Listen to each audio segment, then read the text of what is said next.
recording.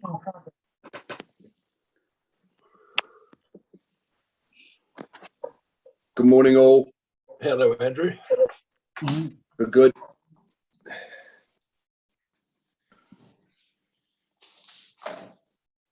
We've got Di with us, haven't we? Yes, you have. How are we looking, Di?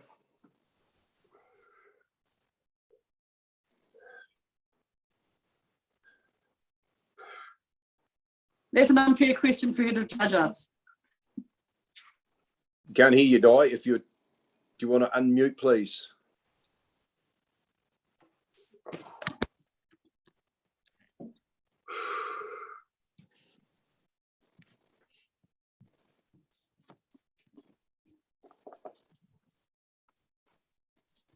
Chair, if you go to your participants tab, you can see who's online.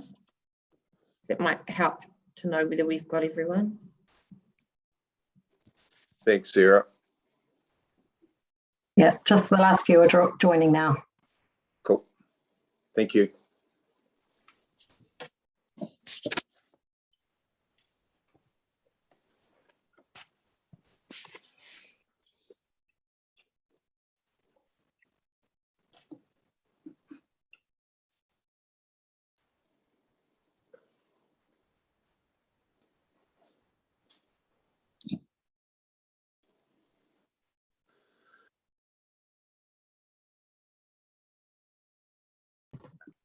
I think we have everyone.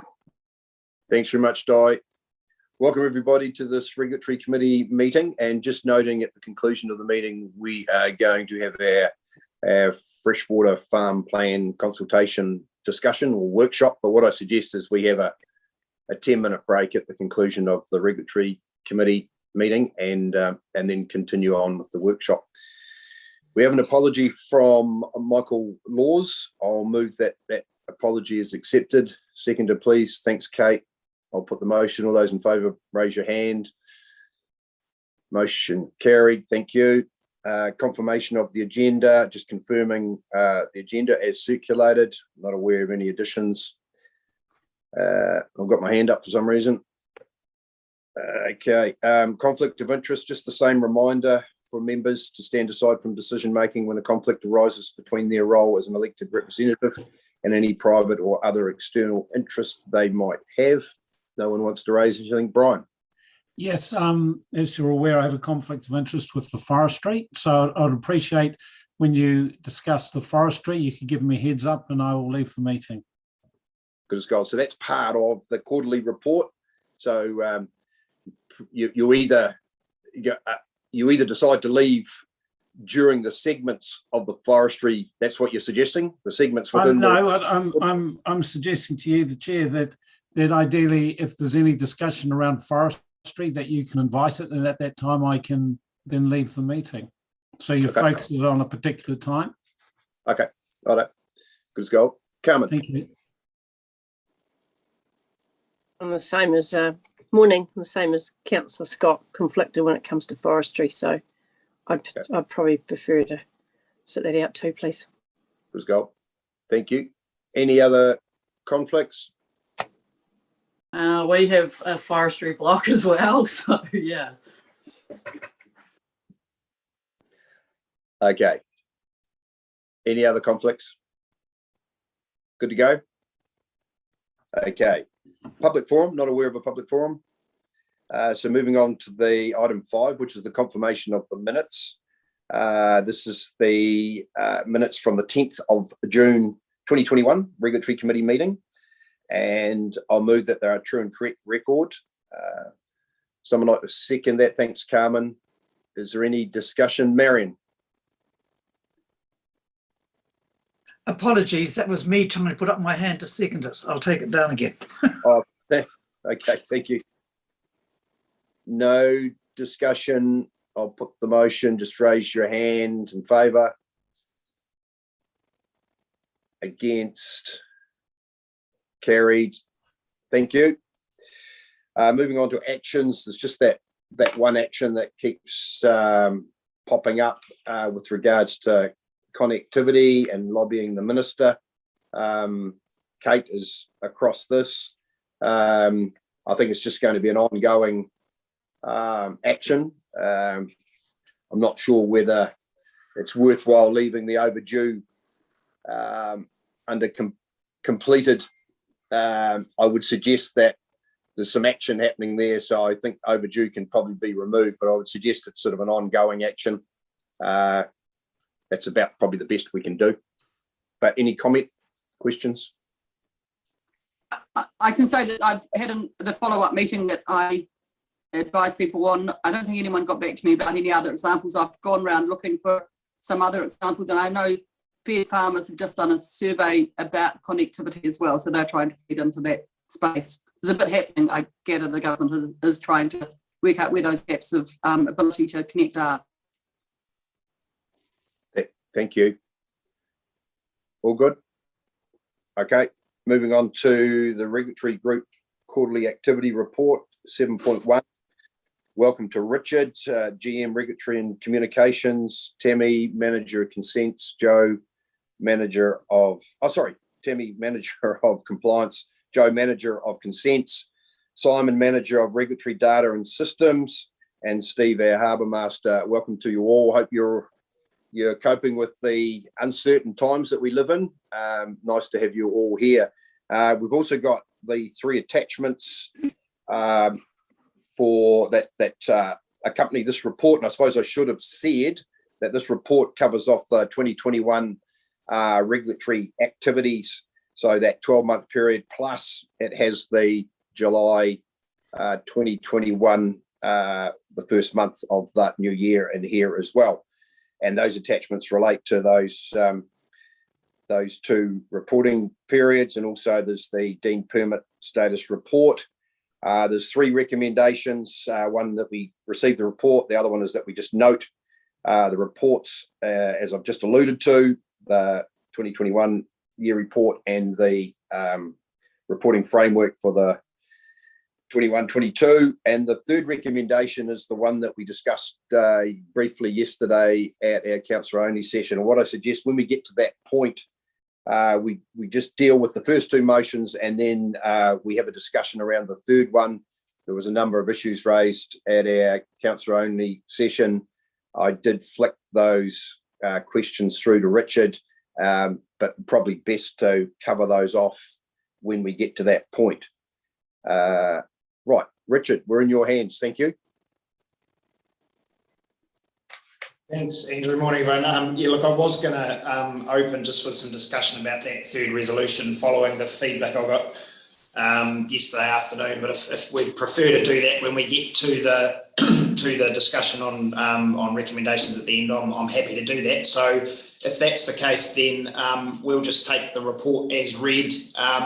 The second attachment in terms of 1 month worth of data was really just to flag that the slight changes in the way we'll report data this financial year to match up with the new community outcomes within the long-term plan. So appreciate 1 month of data is not hugely telling. It was more just to flag the minor changes to ensure we're well aligned with those community outcomes. Otherwise, in your hands, Chair, and we've got Steve online, the rest of us in here, so happy to take questions. Good as gold. Just a question from me at the front end. The July period, the first month of the financial year, has there been any comparisons with July 2020 at all with any of the data? No, not specifically. We've just report on the new financial year. If there would be value to the council and us going back and running sort of rolling averages year to year, we're happy to look at that in terms of how we might report that. I don't want to create any more work. It was just a question that at some point, obviously, you do compare month to month or year to year and month to month. So I imagine that at the completion of the current financial year, we would actually have that data. Would that be right? Yes, yeah. Let us take that away and have a look at it before the next committee meeting. Okay, thank you. Kate. Thank you.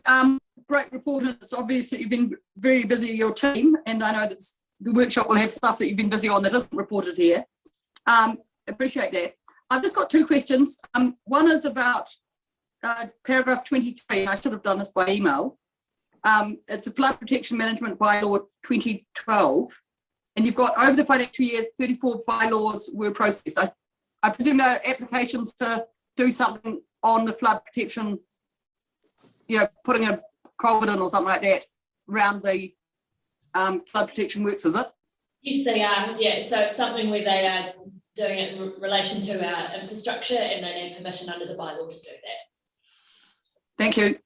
The next question is on forestry. It's one that I don't think I worry about anyone standing back on. It's just on paragraph 39. Mr. Chair, I thought we had agreed that when we talk about forestry, we'll do it together, and then we can. Okay, well then. Yep, that's fine. Yep, no, okay, we'll do. Okay, well, let's do the forestry questions now. So then it's an opportunity for Brian and Gretchen and Carmen to sit back if they wish. Okay. They can sit back. They don't have to leave because it's public. But anyway, it's just you talk about the non-compliance there, and there was a lot. Sorry, I don't mean to interrupt. Oh, hang on, Kate. Sorry. Can I just give you some advice? Yes. I think in terms of sitting back on conflicts of interest, it is probably better if they do leave the meeting and watch from the live stream, because that's technically what would happen if you were sitting back from the table. Effectively, you'd be watching as if you were a member of the public. So that might be the safer option from a risk perspective. That's all. Thank you, Sarah. Sorry, Okay. Technically, it's really hard for us. We've already got two screens open to do these meetings with Diligent and Zoom. It's really hard to have a third screen open in a household with kids still at school. But anyway, I was meaning it in that sense. Sorry, before I do leave, Yeah, sorry. can I just check then, in that situation, would we, to leave informally, actually leave this meeting and then come back into this meeting? So someone would need to let us know when it's time to come back in, rather than just turning off our video or something as well, because that's not really leaving. Yeah. Actually, I'll just email the question, Richard. It'll be easier. Don't worry, no, Andrew. From Liz, No, this is they can a just sit protocol. back they can just sit back and not vote. They can't vote, but they can just sit back. So stay in the meeting and just listen. Can I just, okay. Is everyone okay with that? Yeah. Okay. And Kate, you're happy just to send, you've said that you'll just send your questions to Richard with regarding to forestry? Well, it's not worth it. Yeah. Okay. Excuse me, it is worth it, and this is a protocol and an expectation for where similar matters and discussions occur. I'm going to leave the meeting. Can somebody please text me when any forestry discussion is completed? Thank you. Okay, just before you go, Brian, can I just ask everybody in the meeting, are there any forestry questions that you'd like to ask? No, but I would like to see Kate's ones. I would like us to have them presented to the meeting. But I agree with you, Brian. I think it's best to leave this meeting and us to text you when you come back, when we've moved on. Maybe we can just collect all our forestry questions and have them at the one time. Okay, why don't we do that at the end of this segment, this item 7.1 regulatory group quarterly activity report, and we deal with everything else, and then at the end we'll allocate a time then to deal with those questions, and whoever needs to leave the room can leave the room, switch off, or leave the meeting, I should say.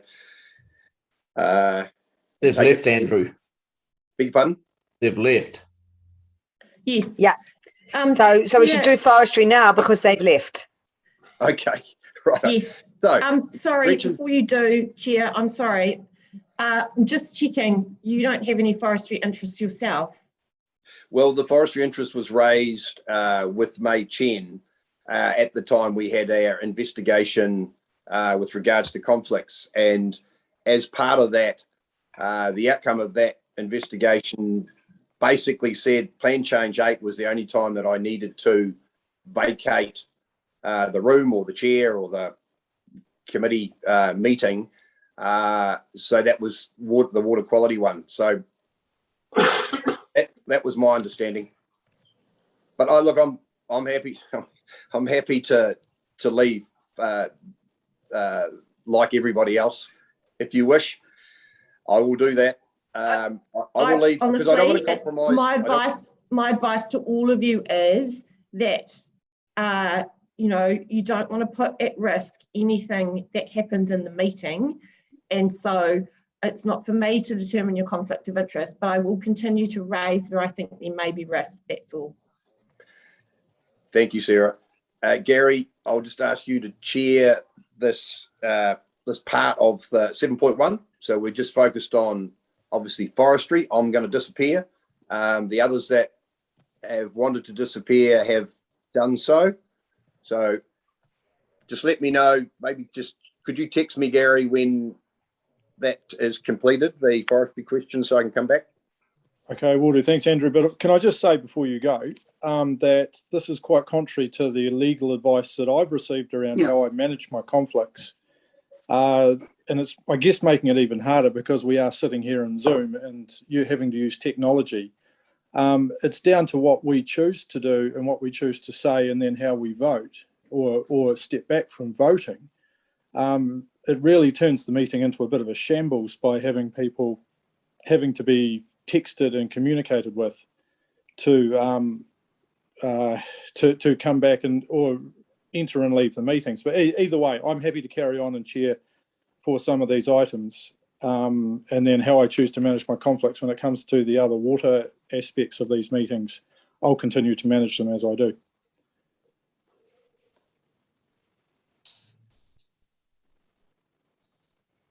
Okay, so I guess we are now, you'll have to bear with me while I swap between screens.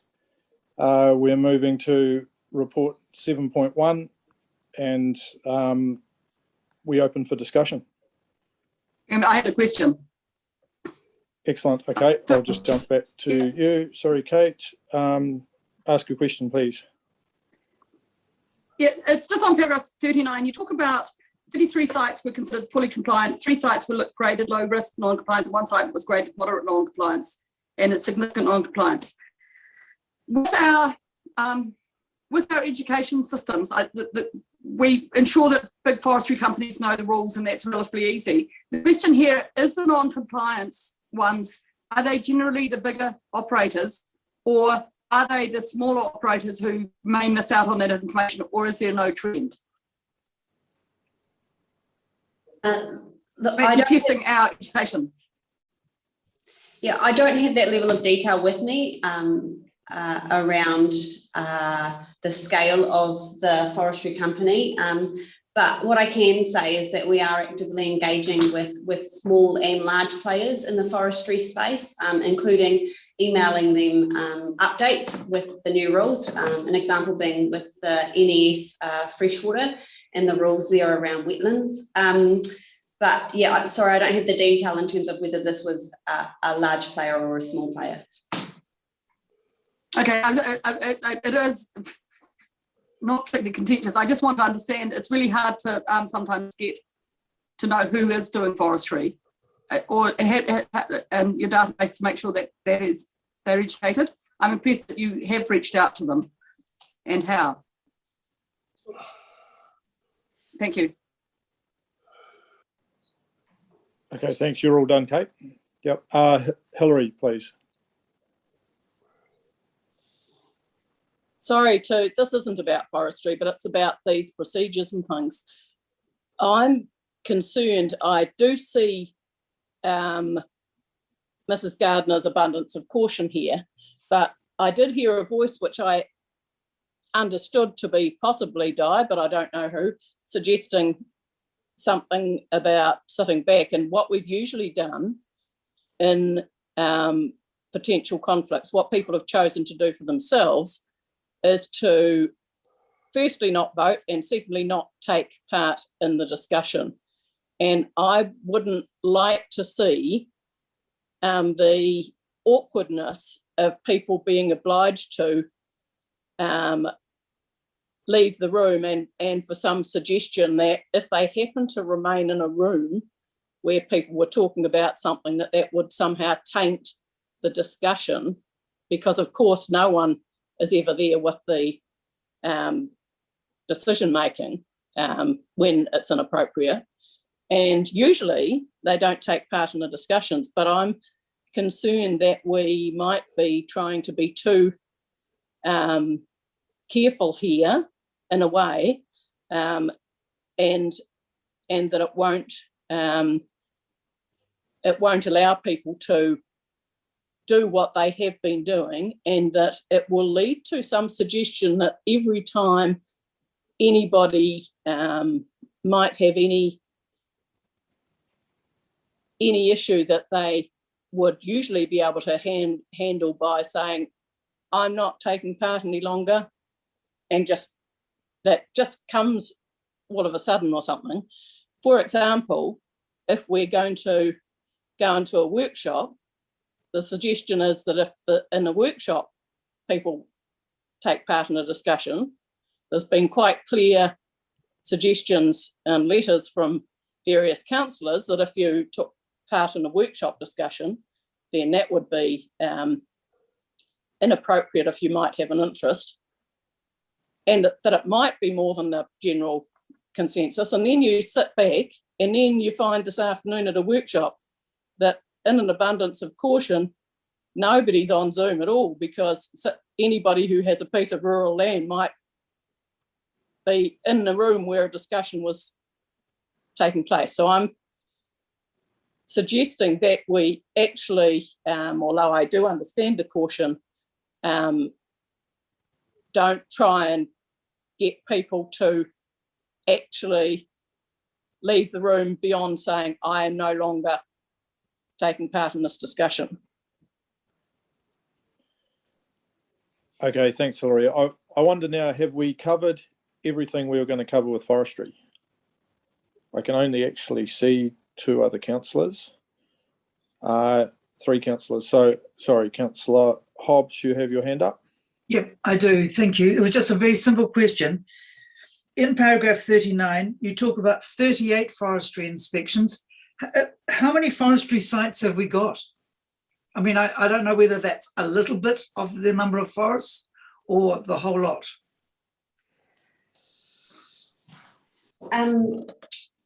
I don't have that detail in terms of the number of forestry sites. However, under the NES plantation forestry, there's a requirement for when they're undertaking certain activities to submit a forestry management plan.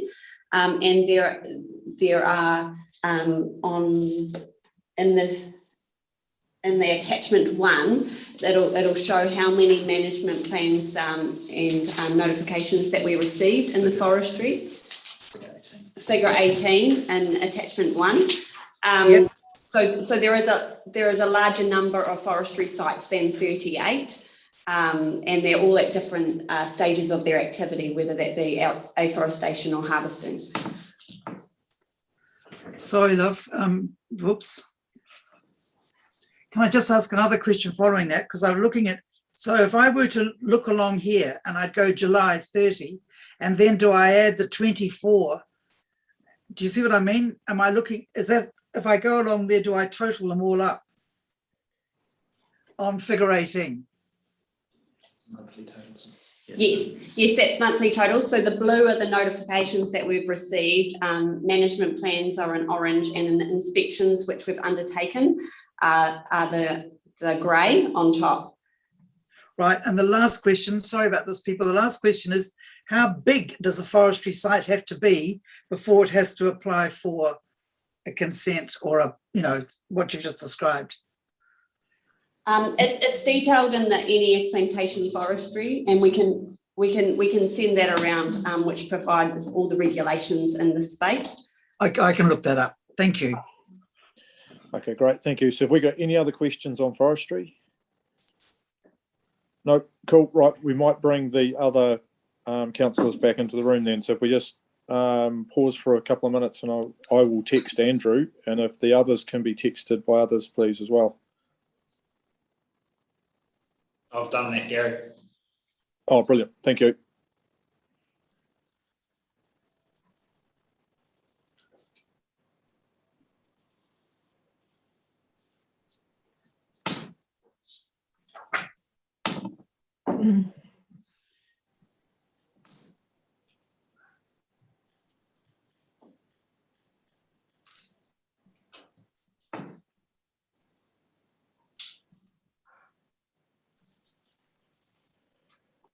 Thanks, Andrew. I'll hand the chair back over to you if that's okay. Awesome. Thank you very much. Cheers, Gary. Okay, so we're back to the regulatory group quarterly report, and we're not talking about forestry. Anything else is on the table. So questions and queries. Alexa. Thank you. This is a pretty pleasing report, I think. To have completed all consents within the time frame is something to be celebrated for sure. I just wanted to I had two questions actually. First of all, PC7, obviously there's a lot of people whose consents are on hold because of PC7. That must be pretty frustrating for them, and I wondered sort of where we are at with that and when we are expecting a decision. It's question number one. I've got one more. So we've had an indication that the decision will be through from the court in October. I'm leaving the meeting. Oh, sorry, Kate. Yeah, I'm just doing both. So the indication's October, Alexa, and the consent staff are working in regular contact with the consent holders just to ensure that everyone understands the process. Most of them are on hold at the request of the applicants, awaiting that decision. So yes, it's. I think it would be fair to say the delay is frustrating for both sides. We'd like to get on and process them, and people would like to get on and get some certainty. But we are staying in regular contact with both the applicants, consultants and the applicants just to make sure that everyone's clear on what the process is. Once we do get a decision, there'll obviously be a lot of communication at that stage just to firm up exactly what that process is going from that point. Okay, awesome. So that's going to put some pressure on you when that all happens, I suppose. Is that going? Yes, it will. Yeah, a lot. Yeah, so that's well, it'd be good to stay up to date with that as you work through it. The other question I had was around paragraph 34, RMA consent audits. And that was, I just wondered, moderate non-compliance and the significant non-compliance, are there repeat offenders in there? Yes, there will be. Again, I don't have that level of detail, but we are working with all of our consent holders and following up with them to support compliance ongoing. What I'd add to that, Councillor, too, is that when we run through the process to determine the appropriate level of action for any non-compliance, previous compliance history is one matter that's taken into account. So you would expect someone that is a repeat offender, even if it is only moderate, to potentially have a different course of action for someone who's offended for the first time. Okay, great. Thank you. It would be not necessarily to be reported. I think it makes a bit of a difference if we're seeing people that if a significant number of those are repeat offenders, it tells us something different than if they're all, individual offenders, just first time or. Do you see what I mean? Yeah, I do. I mean, ideally, we would like a situation where people might make a mistake, once and learn from that and not again. I think in reality, with the types of issues we're dealing with, and I know Sediment's having a lot of discussion at the moment, that is one that is very hard to manage and takes a lot of work to get right. And in reality, I don't think we would ever be in a position where we would have no repeat offenders for any issue. All we can hope is that with the consistent work of the compliance team, we have less of that repeat offending and ideally less first-time offending. Picking up the change in Plan Change 8 for consents required for residential earthworks is a really positive step because it means we are able to deal with it proactively through a consent process, then wait for an issue and deal with it as a compliance matter. So there are changes being made which should be positive, and if we look at it in the long run, we can try and come up with a way to identify repeat offending. It's quite a difficult thing to do, and we obviously wouldn't be able to identify individuals for obvious reasons, but it's something we could have a look at. I really don't need to know numbers or anything like that. I'm just sort of thinking that if there is regular repeat offenders, we need to be constant. I just wanted reassurance that you are concentrating on that. And but then again, if there's a lot of people crossing a line, is the line in the right place? Is another thing that you start thinking about too. So that's all that I'm not really looking for numbers or any further stuff on that. I'm just making sure that we've got it right. And earthworks is one of the things I was thinking about, and looks like we are going to have easier ways of dealing with that as that comes into play, as the new regs come into play. Okay, that's great. Thank you very much. Good work. Thank you. We've got Carmen, Michael, then Hilary. Thank you, but I think it's Councillor Deaker before me, Chair Noon. Oh, sorry, Michael. Thanks, Andrew. Thanks, Carmen. Paragraph 42, if you would, dairy program. I note that there are just 13 dairy units which were either moderately or significantly non-compliant. I just have two questions about those 13, really. One, whereabouts in the region were they? Were they concentrated, for example, in South Otago or West Otago or on the Waitaki Delta? So where were they? And secondly, are any of those 4 significantly non-compliant going to be prosecuted? Thank you. Look, sorry, I don't have that level of detail. My broad understanding is that there wasn't a particular area of the region specifically, but I can get that detail and send that through. In terms of are any of these, are we taking prosecution action? Not at this stage. There are current abatement notices on some of these sites. And so we will ensure compliance with those or consider what action, if any, following that. Thanks, Tammy. Thank you. Carmen.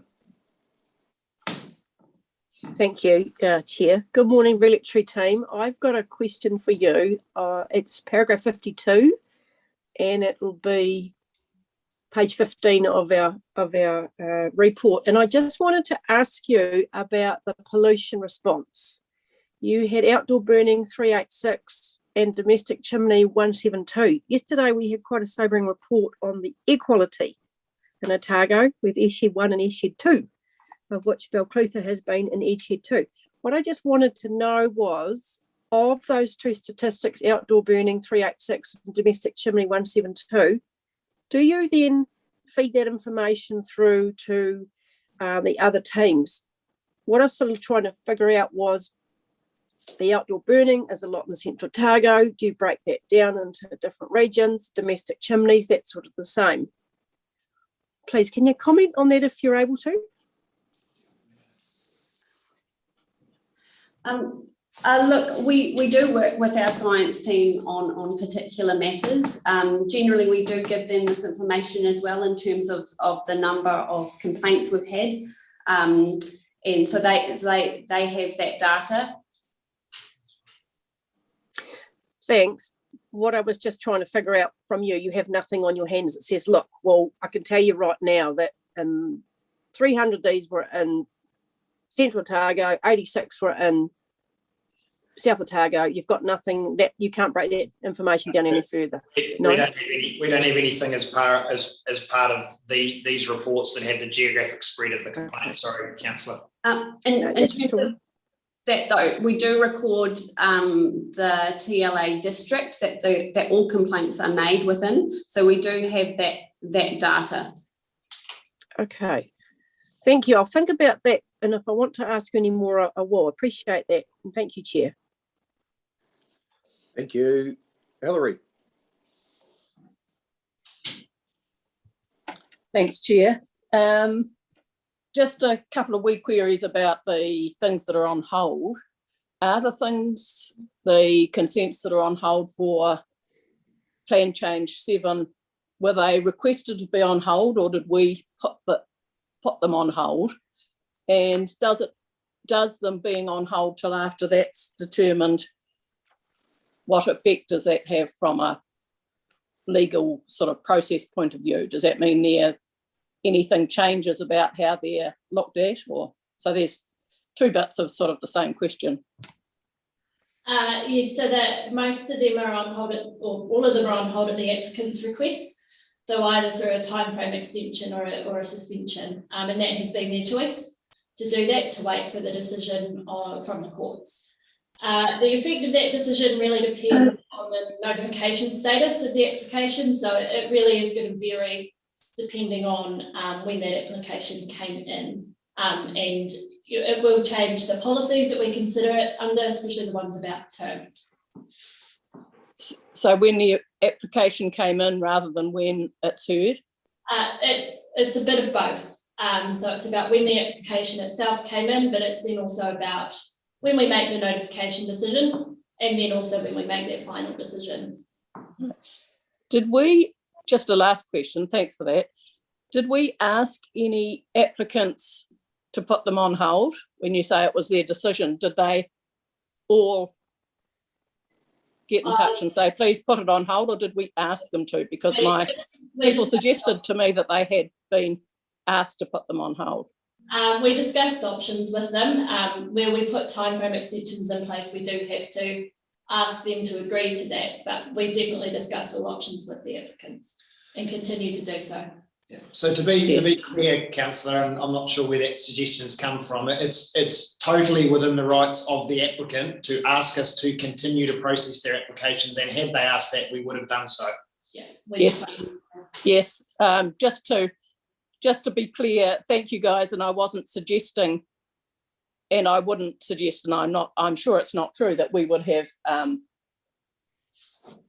quite clearly it's their choice, and quite clearly they've made that choice. I was just wondering whether it had come from us saying, hey, would you like to put it on hold, or whether it was them all just spontaneously deciding that it would be better for them if they did put them on hold. Thank you. Kevin. Good morning from sunny North Otago. Yeah, just on page 14, paragraph 48, which sounds very, very encouraging regarding your winter grazing flights, that after the flights you did some ground truthing, which generally showed that what you'd seen wasn't a breach or a breach of low risk compliance, and then the ground truthing also allowed for educational support for the properties involved. I'm just really trying to get a gauge of how that what seems to be a very good approach, how that's been taken on board by the people that you actually went to see, and what you've gained from that. Yeah, look, I mean, with all of our activities, there's a varying level of engagement to our approach, but generally there was positive feedback received from the farming community with that, and also with the primary industry groups, working with them also, they were supportive of the approach, and it's something that we're looking to embed for future years. Thanks very much. Carmen, you've still got your hand up, but I'm not sure whether that's... Yes, Carmen. Thank you, Chair. I forgot to ask our lovely Harbour Master a question, if I may, please. On page 16, the paragraph talks about 63. You now have a live and functioning maritime incident reporting database. And I think this is fantastic. Well done. Can you just enlighten us a little bit more? Has it been activated? Have you had many responses, or has it just happened? Just happened. Oh, good. So essentially this is born out of, we've not collected any incident data for many, many years. Yes. And we've been basically collecting that data as best we can by hook or by crook for the past 3 or 4 years since I've been in role. But it's always been the intention to get a decent incident reporting process in place. Now, we've done that as part of a bigger risk assessment overview as well. And I think about 2 months ago in the off season, we've initiated the ability for the public to do a quick online incident report, remotely or otherwise, which will feed into a triage system at the Harbour Master's office. And then we'll be able to get a better view on incident management across our entire arena. So really it's about now having a pretty efficient system in place, and it's about time served and using that data as we go forward in the next 3 to 5 years. I would say it would become really, really quite useful. And the initial process now for the immediate future is to socialise those links for the usage of the system. So, yeah. It's great. I just have one further question. Where are our boundaries again? Would you mind reminding me, if you don't mind, between Otago and Southland and Otago and Canterbury? Yep. So Waitaki River to the north, down to the Three Brothers in the Catlins, 12 miles out off the coast, and all the way across to everywhere except the Queenstown district area. I appreciate that. Thank you, Harbour Master. It was the Catlins one I couldn't remember. Thank you. Appreciate it. Okay, thank you. Thank you. Michael.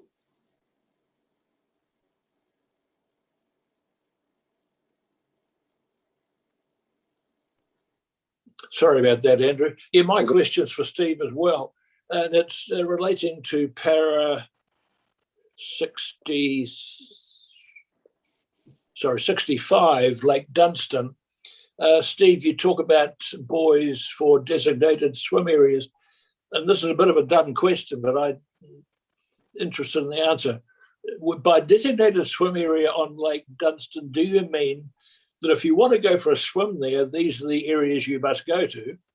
Or does it mean that this is an area where jet skiers must keep out? Do you follow what I mean? Yeah, I do. We've inherited a number of designated areas for swimming activity. So essentially that says both things, Michael, Councillor, sorry. It says jet skis must not enter, essentially, because it's a swimming area. Yeah. They're designated safe swim areas within the bylaws, and there are about 9 or 10 of them in the area. They're currently marked with just yellow buoys with no particular detail on them that informs people that it is a swim area. There are a few signs, pretty good signs on the shore, but yeah, they're not very well designated from a water point of view. So we've looked at that. How can we better notify people in boats and jet skis that this is a swim area, please stay away? The buoys are on order. We think they're pretty appropriate. So yeah, we're just trying to enhance that thought process for boaties really to stay away from the swim areas and keep people safe. That's good. Thank you. I was hoping that would be the way it was. Well done. Thanks. Great. Thank you. Steve, I have a question for you, and it relates to paragraph 66. It's where the survey work that's been done with the Eastern Channel, Otago Harbour. And I just wondered, during that survey, was there anything else revealed that is a potential navigation risk? And I'm thinking the build-up of sediment. So I just wondered whether that was something that popped up as an issue as well. Yeah, so the survey's not actually been undertaken at this time. We have agreed the detail and the instruction for work and the costings. It's something that's not been done since I've been here, and I have no idea when the last time the Eastern Channel was surveyed. So yeah, hence it's quite an important large piece of work for us to get done. The timing is good now. I don't think there are 1 or 2 small minor issues, I would say, with the sediment and potential navigational issues. And I think without seeing the detail and just my knowledge improving on site, that we've pretty much covered the 2 key areas that I would have sleepless nights about already by moving the navigational marks and making the channel slightly different and better and easy to navigate. So I wouldn't be surprised if one or two bits of information come out of the survey. It's been a long time since the channel that side's been surveyed. But essentially, yeah, we'll get that information, I'm hoping, within the next 2 to 3 months, provided on work commitments from Prime Port, who are delivering the project. Yeah, and we'll go from there. We'll analyse that and see if we need to make any more improvements going forward. So can I just follow that up? So potentially the outcome, once the work's done, may be more about just relocating the channel rather than having to actually do any physical work, because letting nature, I suppose, moving with nature, where it's creating the safest channel for movement. Indeed, that's certainly my thought process, is to, if you're using mooring buoys as opposed to piles, they're easy to move and relocate the navigational channel with nature, so to speak. So it avoids the dreaded dredging word, which comes with all of the applications, consents and costs that would involve dredging. So my thought process is to firstly manage the channel safely for the amount of traffic that is using that side, and it's not great. It's mostly, in fact, it's all recreational of one form or another. Yeah, so yeah, we need to see the data, but I don't see any major issues around having to dredge or carry out physical works at this time. Okay, thank you. Gretchen. Just with the intensive winter grazing project, seems as though it's been very effective. I think it looks as though it's been very positive. I am wondering whether or not somebody could talk about just the impacts, I suppose, of being able to get up in the air, and then also taking the new plan, I suppose, for compliance and putting that into action in a really meaningful way, visiting people, talking about what was seen, and then it seems as though also getting immediate action, which is making a real environmental difference straight away, it seems. So whether or not you could give us some more details on the value of the work and putting the compliance plan into action in this project. Yeah, look, I think the winter grazing project is really reflective of the space that compliance is in and wants to continue to be in, and that proactive engagement with the regulated community. As for the flyovers, that is a really good tool to see things from the air. But I would say it's always important to then ground truth that, because things can look very different from the air to when they are on ground, and using that opportunity, yeah, as an education opportunity with the farmers, particularly in the winter grazing space, where we recognise that there's these new requirements that are coming on that part of our community, and I'm ensuring that they are fully resourced to understand what are the requirements and how they can outwork that. Yeah, congratulations. I think that's a really, really positive step forward, and great work that we're doing in that space. Thanks. Can I just follow that question up with either Tammy or Richard? The report about intensive winter grazing talks about the third flyover in August, that, you know, the data hasn't been fully analysed, or follow-ups, etc.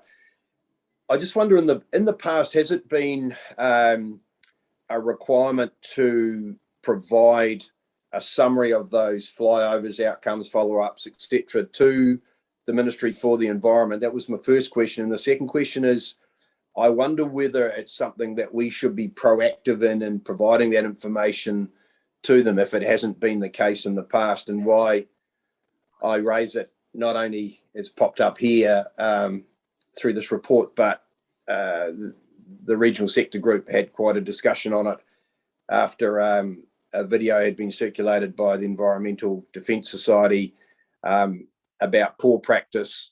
So yeah, I just want, so couple of questions there. Probably Tammy, maybe Richard. Yeah, I'll take this one, Andrew. So no, there has been no requirement previously to report specifically on winter grazing to the ministry. So it hasn't happened in previous years. This year that's changed. So if you recall the Minister's response to the Southland Advisory Group's recommendations on the new intensive winter grazing rules, where they deferred them through to next year, they requested that regional councils and the primary sector work together to improve grazing practices and report back to ministers quarterly on that. So our first report, we coordinated amongst the regional sector, and we also had input from the primary sector groups, went to the minister in August, 1st of August or 2nd of August, I think was the Monday in the end. And that included a summary of compliance activity from regional councils, and Otago was one of those councils. The second report's due in November, and that will include a lot more data. The first report, the data cut-off date was the 30th of June, and a lot of the compliance activity doesn't really start until July. So we'd expect the November report that goes to both Ministers Parker and O'Connor to have far more detail about council's compliance activities and the level of compliance. It would be fair to say across the board, there's been, given the focus on winter grazing, there has been a significant amount of work by all councils, and certainly Tammy and the team have done a great job to increase both the number of flyovers, but also just the contact hours with farmers in Otago, and partnering more with Federated Farmers of Beef and Lamb, who are having regular contact with their members to drive that best practice guidance and make sure that people are aware of their responsibilities. So we've got to continue to report to the Minister, and following the November report, the focus really now is on ensuring that farmers are well aware of this increase in expectations as they plan for 2022 winter. And that's really important that that's happening now. So those are the discussions we're having as staff and as a regional sector, and also with the primary sector groups. And we also discuss it with the NGO, so Fish and Game, Forest and Bird, and make sure that they're debriefed on activities in Otago and given the chance to have some input as well. Excellent, thank you. Any other questions, queries for the regulatory team? If not, would someone like to move those first two recommendations that we received the report, and we note the update report from the regulatory group for 2021 year and the new reporting framework for the 21-22 year, seconded by Kevin. Any discussion? If not, raise your hand if you support those two motions. Against? Carried, thank you. So moving on to the recommendation 3, request staff provide an updated report on the compliance status of territorial local authorities operating or operated wastewater treatment plants in the Otago region for the December regulatory committee meeting. So if I can just give a little bit of background first, as I alluded to before, just for staff's information, we did discuss this yesterday at the council only session. There were some questions raised about how often that this type of report would come to regulatory, so the time frame issue. There was the issue raised around septic tanks and whether they should be captured in something, a report such as this. Third issue was just how this would tie into the development of the land and water plan from a waste water perspective. So yeah, just sort of understanding those questions. Richard did come back to me in terms of the time frame. He suggested a yearly update to the committee on these matters. The septic tank one, he mentioned that we'd had quite a considerable discussion on septic tanks previously, and there was talk in his email around them being a permitted activity, and we generally only respond to complaints. And the third one was there is some work either about to happen or is happening in terms of the staff in the compliance area working with the land and water policy staff in terms of developing linkages as policies developed with regards to wastewater issues. I don't know whether I've covered all that off, Richard, but I'll better hand over to you because no doubt you've got some holes to plug in that, what I've just said.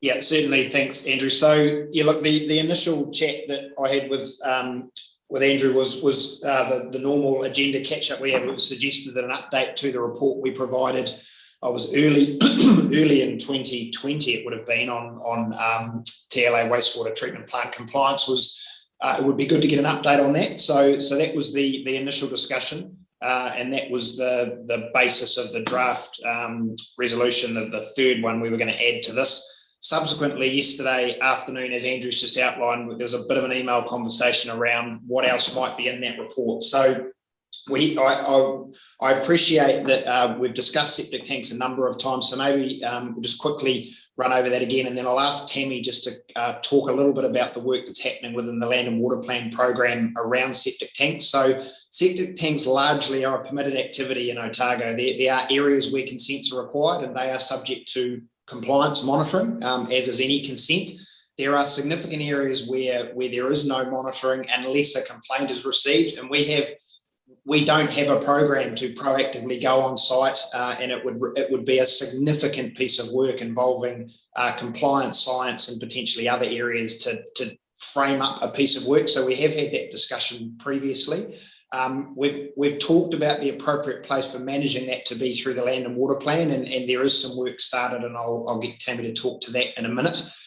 In terms of the regularity of reporting, I do agree with the comment that came through around making that more regular. We've talked in the past around the introduction of an annual compliance report, and the first one of those will be presented in draft in December for the previous year, which is 2021 year, just to demonstrate what that will look like. So that'll be an annual report. Normally it would come closer to the end of the financial year, so we'd look to get it to you around an August or September meeting, but as it's in its first sort of iteration, we're just still working on a draft version to present to you.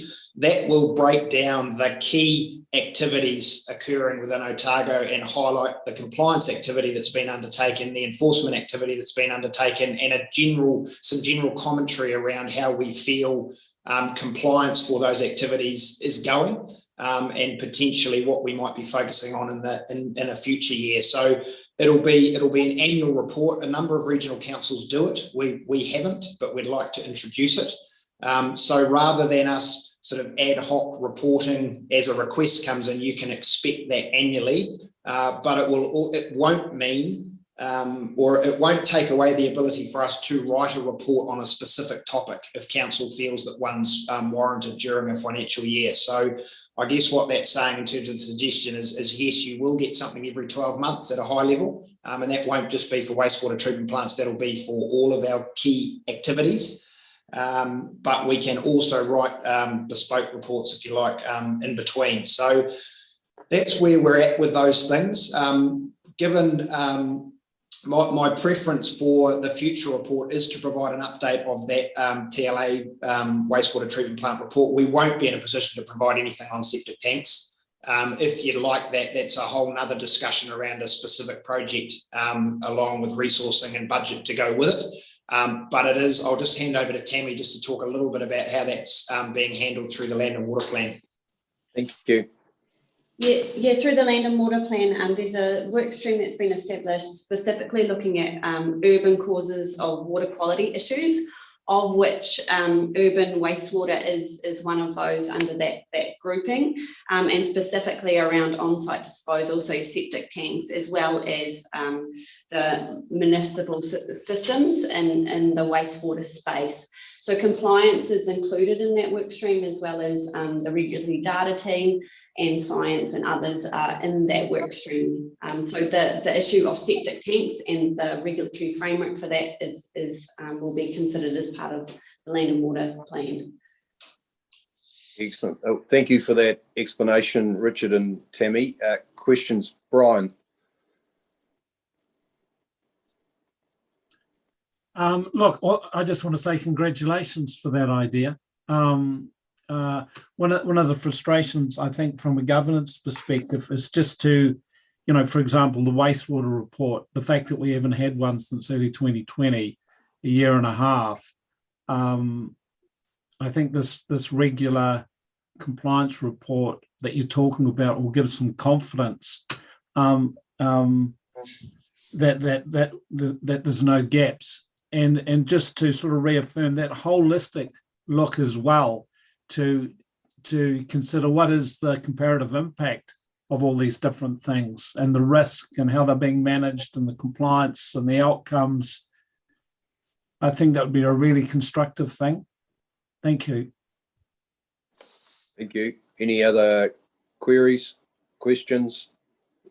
Someone like to move recommendation 3? Moved by Carmen, seconded by Hilary. Any discussion? If not, I'll put the motion. Just raise your hands in favour. Against? Carried. Thank you. Thank you very much. Okay. Thank you very much, team. Keep up the good work. Moving on to item 7.2, landfill report. This report provides a summary of ORC's regulatory role and responsibilities with managing landfill sites and an overview of landfill information known to the ORC. This is Tammy's report, endorsed by Richard and June van der Linde, Senior Environmental Officer. I'm not sure whether she's with us or not. So yeah, Yun is on.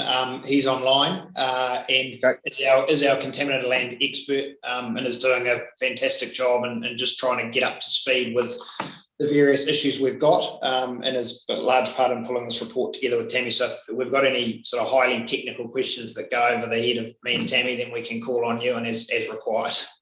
Excellent. Thank you very much. Okay. The recommendation is that we note the report on the management of landfills within the Otago region.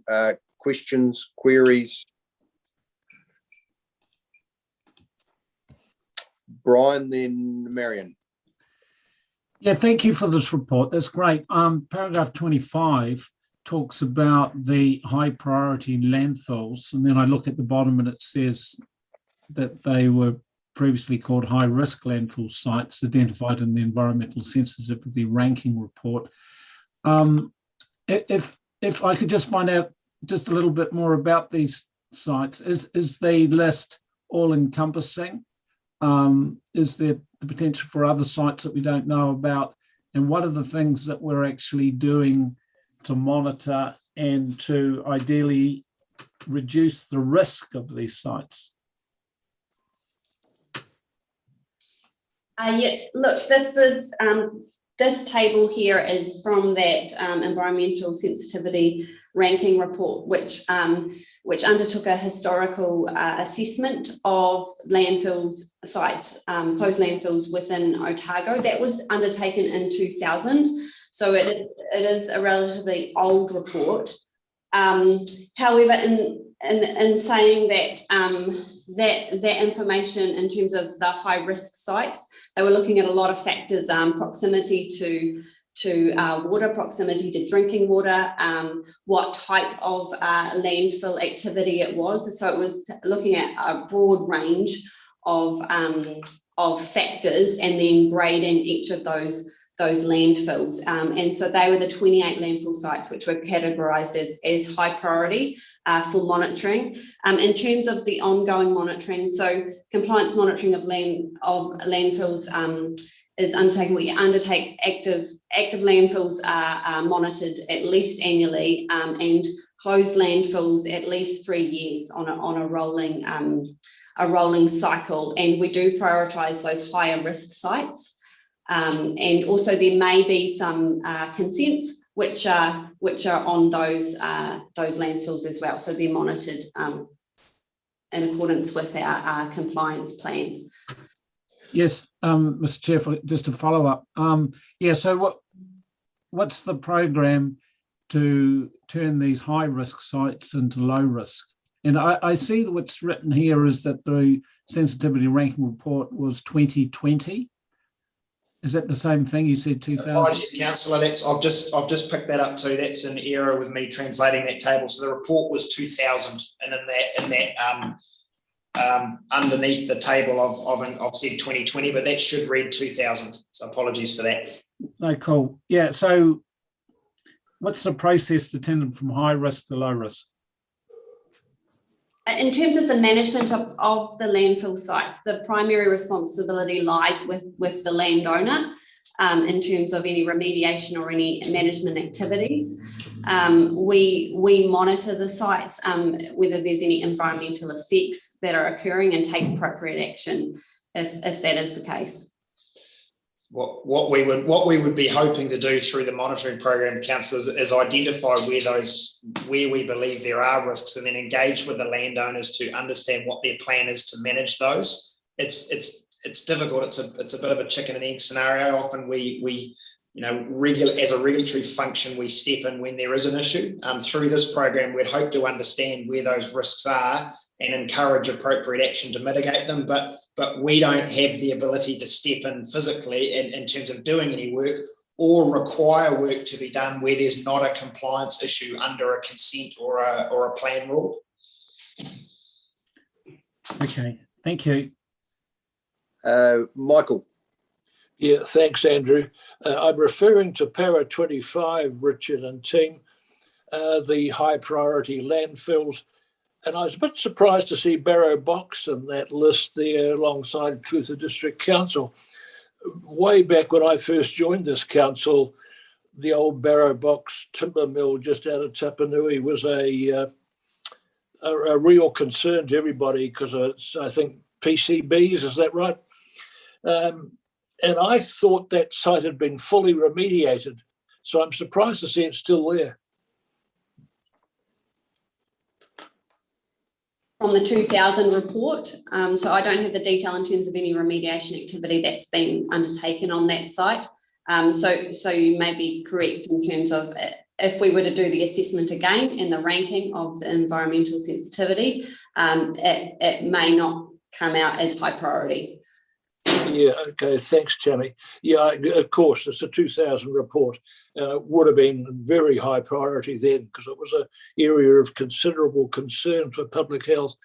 But that certainly, in all years and years and years of remediation went into that site to do whatever they had to do, and I think it was all completed to everybody's satisfaction. Thank you, Marion. Then Alexa. Thank you. This is a hypothetical question, but it comes out of West Harbour.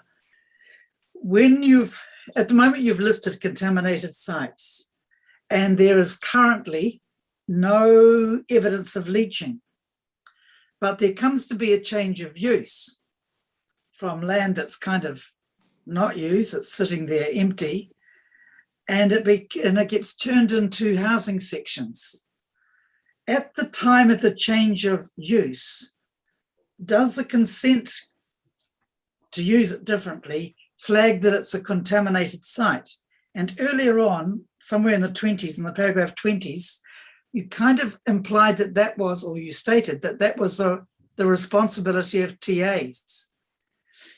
I'm just not horrified, I'm scared that there's a gap between us holding all the knowledge, the change of usage of a site.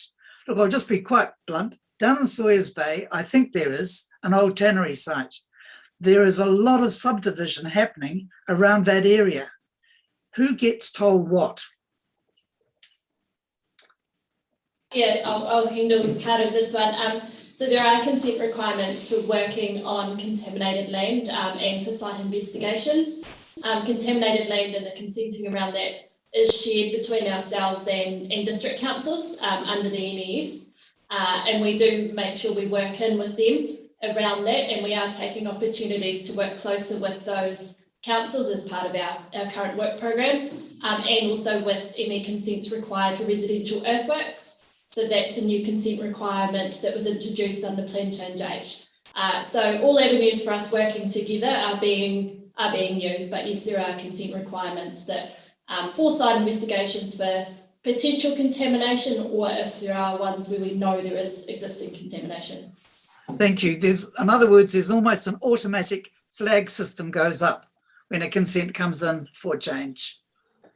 Yeah, and we have our processes in place with that, and we're working, like I said, closely with the other councils to make sure we're communicating about that. Thank you very much. Good. Thank you, Alexa. Thank you. I'm just thinking that I can see your issues around monitoring and compliance when you can't really do much until there's an issue, but it doesn't give me confidence that we prevent another Fox Glacier. And I wonder how we plan for such an event and how we work through all the landfills to make sure we're not at risk of such an event. Yeah, I suppose the response to that would be, again, it's doing the best we can in partnership with the landowners who have ultimate responsibility. So we do work closely, and Ewan does through his role in particular with and a lot of these sites are TLA owned. There are obviously some private sites in there as well, just to make sure that they have done the risk assessment and they understand what's required to try and prevent that sort of example that you're talking about. There has been a number of there was a national study done following Fox to try and identify the highest risk sites, and there was a fund, I think there was a fund set up enabling councils to apply for funding to assist them where there was a high risk site. But again, that's not funding that ORC would access, that's funding that the owners of the sites would access. So we are in regular discussions. The one I'm most familiar with is obviously Kettle Park, and I know that DCC do spend a lot of time understanding the risk there and their options to mitigate that risk, and I'm sure that process is replicated across other councils where there are at-risk sites. So I suppose my answer to your question, Alexa, is that's probably our role, is just really ensuring that we are encouraging the right questions and the right planning to go in where we're aware those risks exist. But that is sort of the end of our role. Yeah, I guess so. It just seems to me that the risk consequence matrix is heavy in the consequence area. And I'm wondering I'm thinking we might need to think a bit harder about that. I also absolutely have no understanding at all about how you mitigate problematic landfills. I mean, I just don't even know what's actually done there. I'm not expecting you to answer that. I'll go away and have a look, but it just seems like a very difficult problem that we actually need to keep really high on our radar because the consequences are so grave. Okay. Sorry. Someone was going to say Thank something. you. Oh, thanks, Alexa. Any other queries or questions? Carmen? Thank you. I was just happy to move the report. Oh, thank you. Seconded by Alexa. And we just need to note that table 1, the date should be 2000 rather than 2020. Okay. Any discussion? If not, raise your hand if you're in favour. Against? Carried. Thank you very much, everyone. That now concludes our meeting. So Di will stop the live